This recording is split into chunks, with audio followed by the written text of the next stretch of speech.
দর্শকের উদ্দেশ্যে বলছি আমি একটাই কথা যে যেসব লোক শিঙ্গি মাগুর মাছ চাষ করতেছেন, তো তাদের উদ্দেশ্যে বলছি যে শিঙ্গি মাছ একটু বড় সাইজ ফেললে আপনার কোনো কাটার কোনো সম্ভাবনা নেই।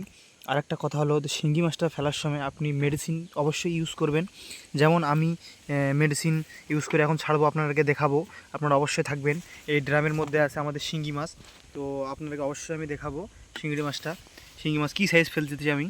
তো আজকে বর্ষার দিন, আমি রেইনকোট পরে আছি, তো ওয়েদারটা খুব একটা ভালো নেই। তো আপনারা ক্যামেরার মধ্যে কীরকম দেখতে পারবেন আমি বুঝতে পারছি না। অবশ্যই সঙ্গে থাকুন, সাথে থাকুন, আমার এই ভিডিওটা অবশ্যই আপনারা দেখবেন। কিছু হলেও একটু অভিজ্ঞতা হলেও পাবেন, একটু দেখবেন। এই হাঁড়ির মধ্যে আছে শিঙ্গি মাছ, এই শিঙ্গি মাছটা আজকে আমরা ফেলবো। আপনারা নিশ্চয়ই দেখতে পাচ্ছেন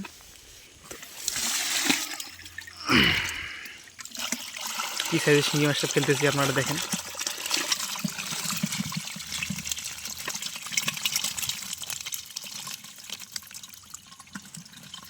আপনারা নিশ্চয়ই দেখতে পাচ্ছেন।